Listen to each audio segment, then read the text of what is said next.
Hi guys, what's up? Wherever you are in the world, I thought I should share something with you.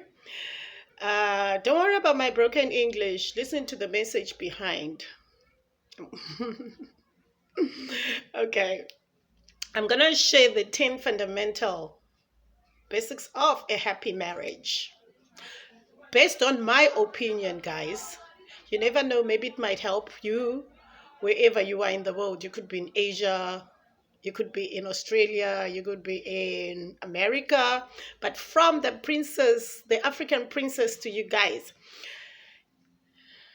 you never know how best it can help. So please listen, share the page, share the post until to the end. Listen, if you have a friend that's in a marriage, a friend that's about to get married, you can share just a little bit of some wisdom from the African princess.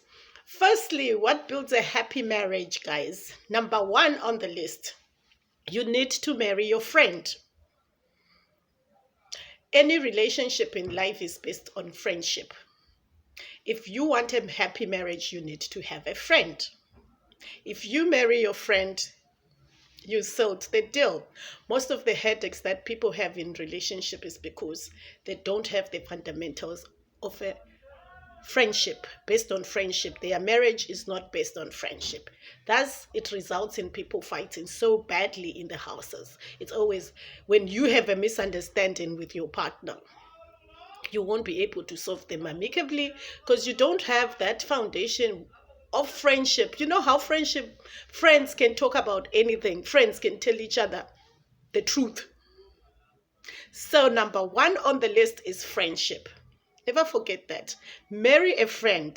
If you married a total stranger, try to work on your friendship. It will go a long way. Secondly, on the list, marry someone who is self-confident and self-reliant. Why am I saying that? No matter how badly you grow, no matter how badly things can get, no matter how crazy things can be, you both be confident in it. If you marry a liability and if you have problems in that relationship, it's going to be hell. It's going to be hell. Marry a person that's confident, a person that's self-reliant. Self-reliant is they can rely on themselves. They can make decisions on themselves. They can contribute because they feel it's so right. In a relationship, you need both the male and the female to contribute. It becomes a happy thing. It's a journey that you're going to travel for 30 years, 50 years. So remember, if you marry someone that's not confident, it's definitely going to bite you on the way. Thirdly, what are we going to talk about? What kind of people do we marry when we marry someone? Please marry someone who's career-oriented, not a worker. Don't marry someone who's working. They don't even know if this first job ends, what's going to happen. Especially for ladies. Try by all means to get a man that's career-oriented. You have to be a career person. You have to have anything to fall back. Yes, the world is being crazy, but the man still needs to sustain and support his family. Even for you guys, if you're going to marry a lady, even if you decide your wife doesn't want to, you decide you don't want your wife to work, but marry someone, it goes a long way in life. Those people never get bored. That person can always suit any situation. If your life turns terrible, they can always adjust. That's my take. Fourthly, marry someone who is balanced. We need to marry people that are balanced mentally. Why am I saying that? If you have married someone who's got a balanced mind, no matter wherever they go in the world, they'll easily fit in. I hope we all understanding. You need There are people that are balanced. You take them from Western Cape and you put them in um in Chicago or Hollywood. They will fit.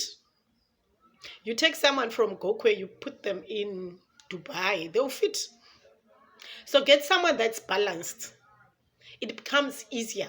You have more fun. Not people that you need to do a push start so that they can get balanced in the situation. That's my take. A balanced person is someone fun to have on your side, and it will go a long way. Fifthly, what am I going to talk about? Marry a person that's got basic values, guys.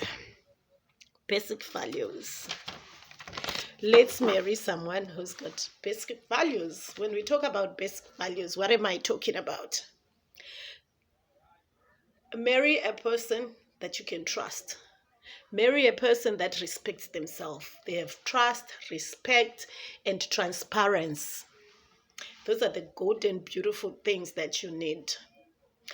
You need someone you can trust. You need someone who's transparent. You're going to build a whole life together. There has to be transparency in a marriage. Someone that can say sorry. Marry someone that can say sorry no matter how bad a situation can be between your relationship. Because what they are centering on, or what they are objective in their mind is, I need to build my relationship. I need to work on my marriage. So no matter misunderstandings that you might have, if you have someone that will say, I'm gonna say sorry for the sake of moving on with my beautiful relationship, it goes a long way. It's a plus in a marriage. That's my take.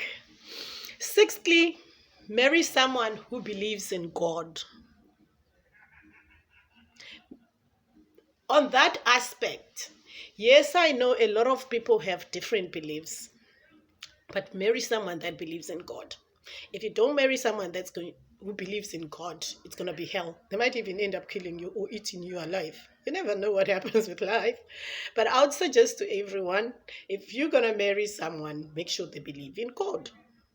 It will go a long way in your marriage.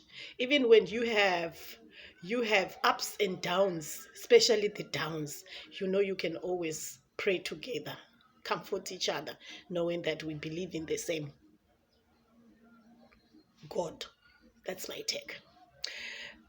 Seventhly, marry someone that's got a social content, especially if it's a woman.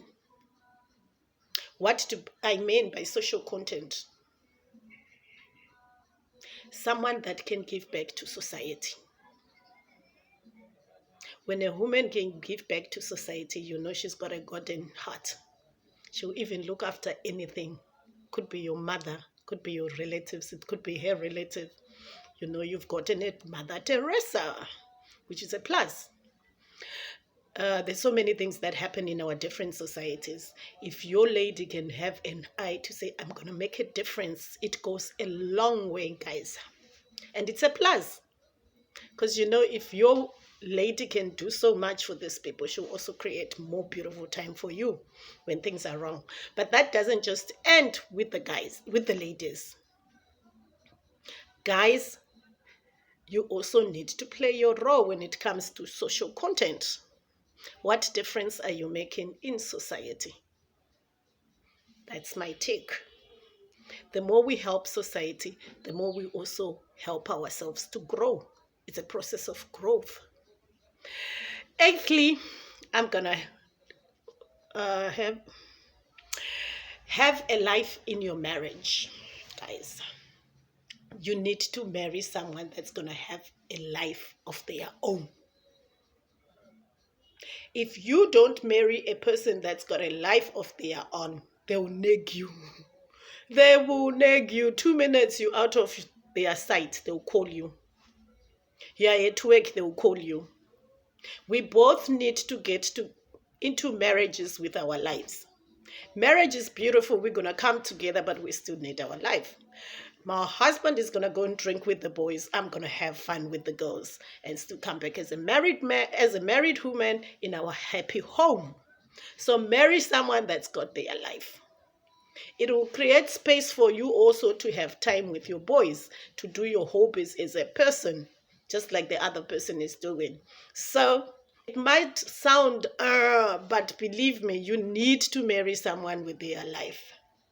They always say even lovers need time away from each other. I don't know. I don't say so. Number 9, what do we have? Spend time together with your partner. Guys, when you get married, no matter how busy your schedule is, you need to spend time with your partner. It's very important. Communication is very important. Talk about everything. When you together, plan, talk, communicate more. That's spending time together. It will all cover the blanket term when you are spending time together.